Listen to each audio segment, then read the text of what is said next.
आया। अब दोनों ब्रह्मास्त्र परस्पर टकराने लगे। उनके बढ़ते हुए तेज से प्रलयाग्नि के समान ज्वाला से पृथ्वी और आकाश ढक गए। उन दोनों ब्रह्मास्त्र का महान तेज त्रैलोक्य को जलाने लगा, तीनों लोकों को जलाने लगा। यह देखकर कृष्ण की आज्ञा से अर्जुन ने दोनों ब्रह्मास्त्र को अपने पास बुला लिया।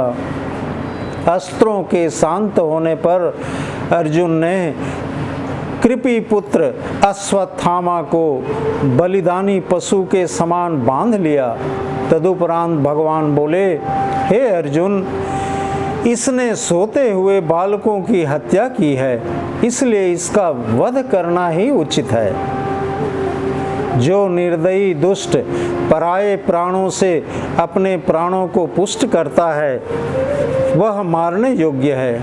ऐसे मनुष्य को दंड न देना भी नरक भागी बनाता है।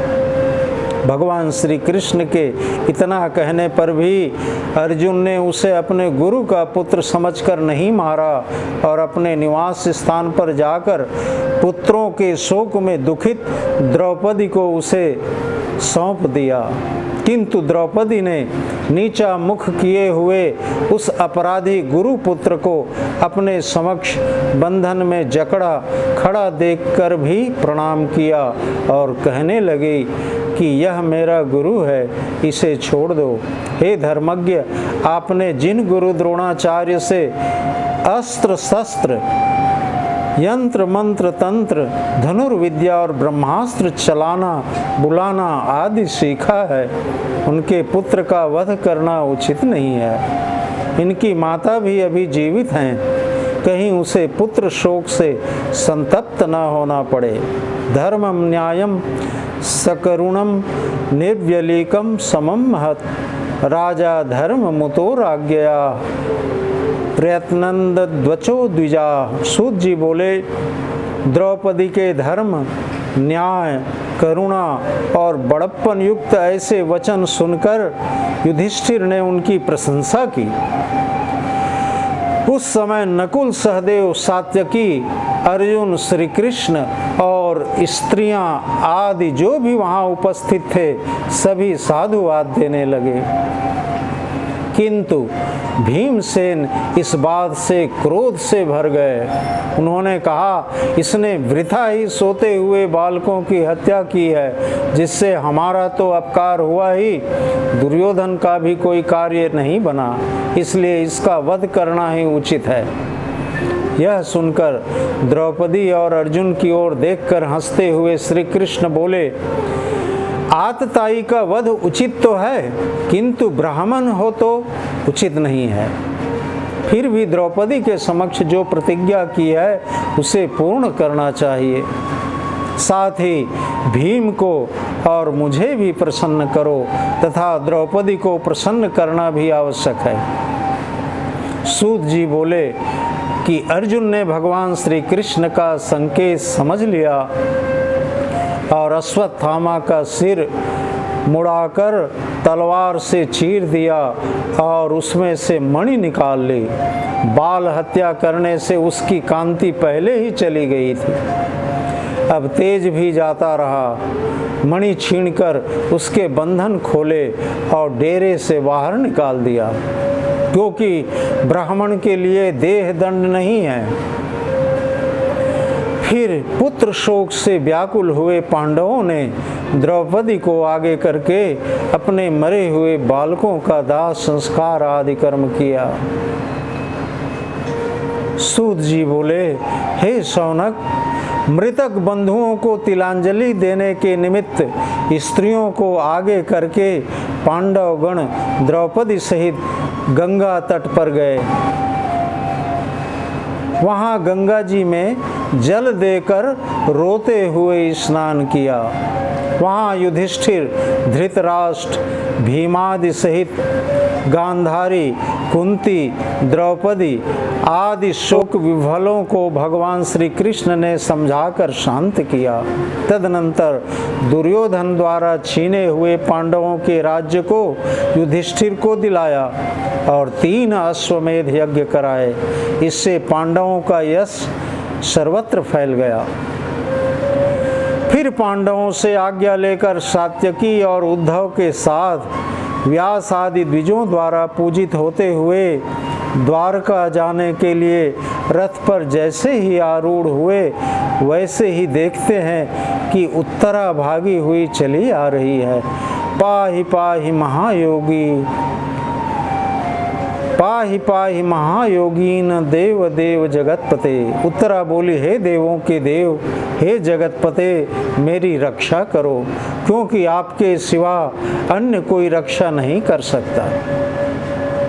जलते हुए लोह के समान यह बाण सामने से मेरी ओर चला आ रहा है। इसकी चिंता नहीं कि यह मुझे भस्म कर दे, किंतु ऐसा उपाय अवश्य कीजिए जिससे मेरा गर्भस्थ बालक नष्ट न हो जाए। उत्तरा की बात सुनते ही भगवान समझ गए कि अश्वत्थामा ने पांडव वंश का मूल नष्ट करने के लिए ही बाण चलाया है। पांडवों ने देखा कि प्रकाश करते हुए 5 बाण तेजी से चले आ रहे हैं, तो उन्होंने भी अपने अपने अस्त्र संभाल लिए। किंतु श्री कृष्ण समझ गए कि यह लड़ने के प्रति उदासीन है, तो उन्होंने अपने सुदर्शन चक्र से वे बाण नष्ट करके पांडवों की रक्षा की। यद्यपि वह ब्रह्मास्त्र अमोघ थे, किंतु भगवान के तेज के सामने कोई भी नहीं टिक सकता। ब्रह्मास्त्र से निर्मुक्त हुए पांडव द्रौपदी और माता के सहित भगवान से निवेदन करने लगे। कुंती बोली, हे आदि पुरुष, आपको नमस्कार है। हे श्री कृष्ण, कंस के बंधनों में पड़ी एवं काल से दुखित हुई देवकी माता को आपने एक बार ही संकट से छुड़ाया था, किंतु मुझे तो आपने पुत्रों सहित अनेक बार संकट मुक्त किया है। हे प्रभु, मैं आपको काल, ईश्वर और आदि अंत से रहित विभु तथा सब में समान रूप से व्याप्त समझती हूँ। हे भक्तवत्सल, आपके चरणों के अतिरिक्त अन्य कोई सहारा हमारे लिए नहीं है। राजा गण हमसे बैर मानते हैं, ऐसी दशा में आप हमको छोड़कर जा रहे हो।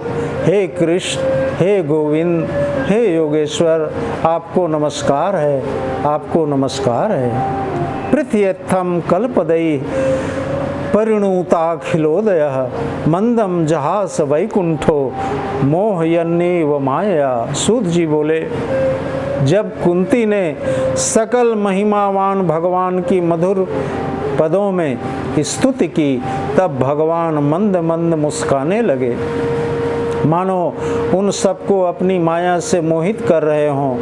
फिर बोले, हे कुंती, तुम जो चाहोगी वही होगा। यह कहकर हस्तिनापुर में सब स्त्रियों से मिलकर धर्मराज द्वारा रुकने का आग्रह करने पर भी द्वारकापुरी के लिए चले गए। इधर युधिष्ठिर का मन शोक के कारण अब भी शांत नहीं हुआ। वह अज्ञानवश अपने मृतक बंधुओं का स्मरण करते हुए मोहपूर्वक कहने लगे, मैंने पराये शरीर के लिए अनेक अक्षौहिणी सेनाएं नष्ट कर डाली। मैं बालक, द्विज, सुहृद, मित्र, पिता, भ्राता, गुरु सभी का द्रोही हूँ, इसलिए करोड़ों वर्ष तक नरक से मुक्त न हो सकूँगा। जैसे कीच से कीच, मदिरा से मदिरा का पात्र नहीं धुल सकता, वैसे ही हठपूर्वक की हुई हिंसा का पाप यज्ञों के द्वारा कदापि नहीं छूट सकता। श्रीमद्भागवत महापुराण की